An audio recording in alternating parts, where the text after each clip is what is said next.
नमस्कार, आदाब, सत श्री अकाल, जय भीम, जोहार। मेरा नाम है नवीन कुमार।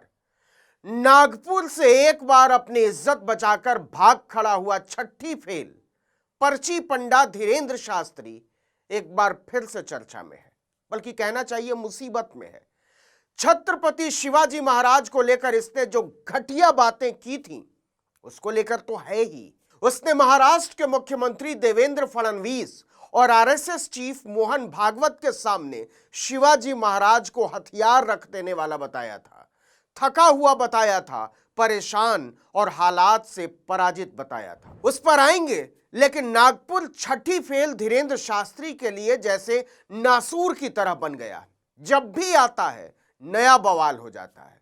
नागपुर में एक बार फिर से पर्ची पंडा फंस गया है, क्योंकि अंधश्रद्धा निर्मूलन समिति वाले श्याम मानव ने बैंड बजा रखी है उसकी। उन्हीं की चुनौती की वजह से यह 3 साल पहले रातों रात कथा छोड़कर नागपुर से फरार हो गया था। नागपुर के उसी रेशम बाग में एक बार फिर से छठी फेल धीरेंद्र शास्त्री कथा कर रहा है 26 से 30 अप्रैल तक। लेकिन इस बार अंधश्रद्धा निर्मूलन समिति वालों ने पर्ची का रेट बढ़ा दिया है।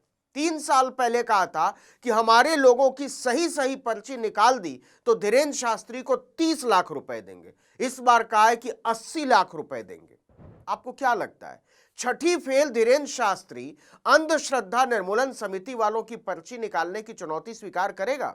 2023 में नागपुर के इसी रेशम बाग में छठी फेल धीरेंद्र शास्त्री ने 7 और 8 जनवरी को कथित दिव्य दरबार लगाया था। पता नहीं उसमें क्या दिव्य होता है। इसके बाद उसकी कथा का कार्यक्रम था पूरे 9 दिन का।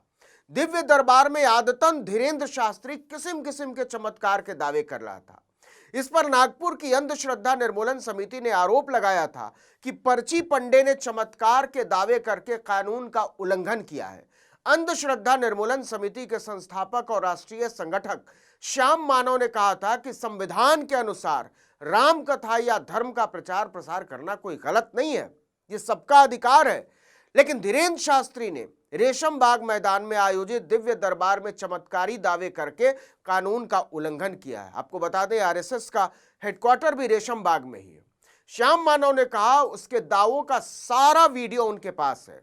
अंधश्रद्धा निर्मूलन समिति ने धीरेंद्र शास्त्री को चुनौती दी थी कि समिति के लोग उसकी कथा में पहुंचेंगे और पर्ची निकालने को कहेंगे। अगर उसने उनके सही सवालों का जवाब दिया तो वहीं के वहीं 30 लाख रुपए उसके हवाले कर देंगे, और नहीं तो पकड़ के थाने ले जाएंगे, जेल में डालना पड़ेगा पुलिस को।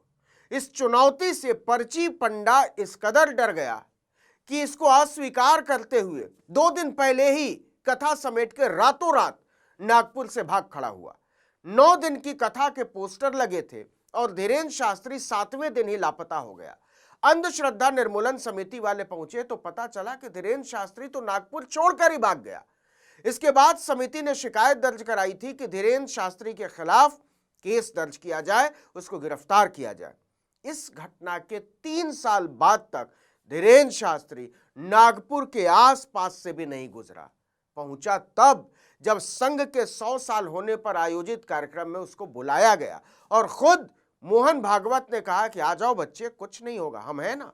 अब देखिए कि संघ प्रमुख और महाराष्ट्र के मुख्यमंत्री देवेंद्र फडणवीस के साथ बैठते ही छठी फेल धीरेंद्र शास्त्री फिर से फड़फड़ाने लगा, शिवाजी के बारे में नीचता दिखाने लगा। छत्रपति वीर शिवाजी महाराज जब बहुत थक गए युद्ध करते करते, उनको लगा कि हम थक गए। एक दिन स्वामी समर्थ रामदास जी के पास गए और उन्होंने अपना मुकुट उतारा और कहा कि हमने बहुत लड़ाइयां लड़ ली, बहुत युद्ध कर लिया, अब कृपा करो कि अब हमें बहुत लड़ना नहीं, अब एक बड़ी दया करो, ये मुकुट संभालो आप, ये राजपाट आप संभालो, आपकी आज्ञा से ही हम चले, अब हमसे चला नहीं जा रहा, अब हमसे युद्ध लड़ा नहीं जा रहा, हम बहुत थक गए। ये नीचता की पराकाष्ठा थी, लेकिन न तो आरएसएस के चीफ मोहन भागवत ने कुछ कहा और न ही मुख्यमंत्री देवेंद्र फडणवीस ने कि क्या बकवास कर रहे हो तुम, तुम्हारी हिम्मत कैसे हुई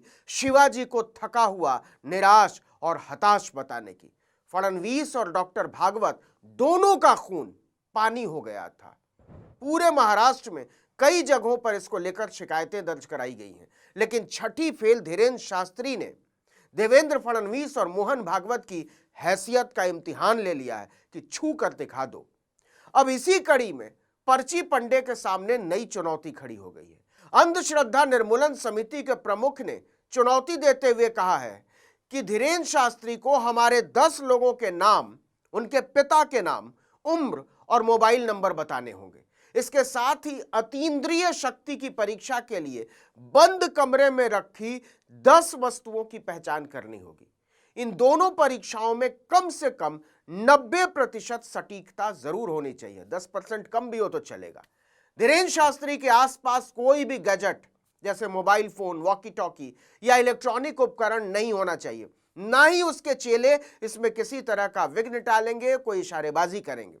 शर्त में यह भी शामिल है, सुनिएगा, यह पूरी प्रक्रिया नागपुर के पत्रकारों की मौजूदगी में होगी। इतना ही नहीं, इस पूरी प्रक्रिया का लाइव टेलीकास्ट किया जाएगा, सीधा प्रसारण।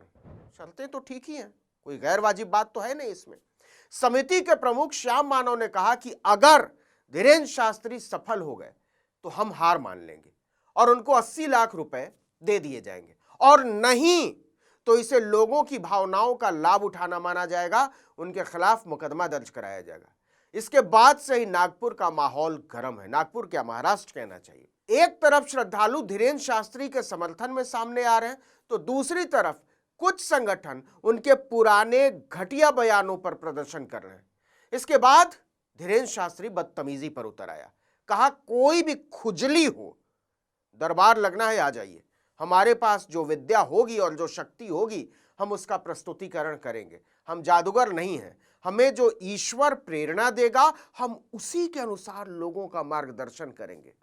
मतलब वो अभी भी कह रहा है कि वो जो करता है वो ईश्वर के आदेश से करता है, और वो जो बताता है वो ईश्वर की तरफ से मार्गदर्शन है। छठी फेल है। लेकिन आपसे सवाल है, आपको क्या लगता है, पर्ची पंडे ने इस चुनौती को स्वीकार तो कर लिया है, लेकिन वो इस पर आगे बढ़ेगा या इधर उधर की बात करते हुए तमाशा खड़ा करने की कोशिश करेगा? याद कीजिए, 3 साल पहले नागपुर से भागने के बाद वो सीधे छतरपुर में गिरा था और वहां पहुंचकर फिर से डींगे हाँकने लगा था कि हमें किसी भी प्रकार के प्रमाण की आवश्यकता नहीं है, हमें बागेश्वर बालाजी पहले ही प्रमाण दे चुके हैं। कहता भगवान ने हमको सर्टिफाई किया है। छठी फेल है। फिर से सुनिए, मुकदमे की आहट मिलते ही कहने लगा, हम तो सालों से बोल रहे हैं कि नाम कोई चमत्कारी है, नाम कोई गुरु है, ना ही हम कोई ईश्वर है, हम तो अपने बागेश्वर बालाजी के सेवक हैं, जैसी प्रेरणा लगती है हम वैसा करते हैं। रही बात नागपुर से 2 दिन पहले ही निकल भागने की, तो हमने आगामी सभी कथाओं के समय को 2 दिन कम किया है, मतलब कुछ भी। आपको बता दें कि महाराष्ट्र में जादू टोना करना, अंधविश्वास फैलाना, भूत प्रेत की बातें करना कानूनन अपराध है। इस कानून को बनवाने के लिए श्याम मानव ने अंधश्रद्धा निर्मूलन समिति के जरिए लंबा आंदोलन चलाया था।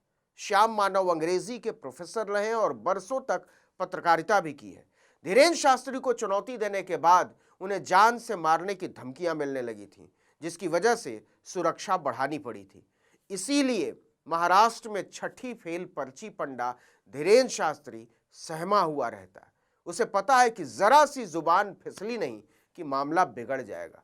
बावजूद इसके शिवाजी को लेकर उसने जो नीचता दिखाई है, इससे उसकी जान छूटने वाली नहीं है। लेकिन सोच कर देखिएगा, धीरेन्द्र शास्त्री 80 लाख रुपए की चुनौती पर आगे बढ़ेगा या फिर पतली गली से निकल जाएगा? बताइए। इस वीडियो में इतना ही, लेकिन अगर आपने आर्टिकल 19 इंडिया को अब तक सब्सक्राइब नहीं किया तो फौरन कर लीजिए, बेल आइकॉन दबाइए, घंटी जैसी आकृति लाइक कीजिए और कमेंट करके बताइए हमारा वीडियो आपको कैसा लगा। हमारा ट्विटर हैंडल है article19_India और मेरा ट्विटर हैंडल है नवीन जर्नलिस्ट। नमस्कार।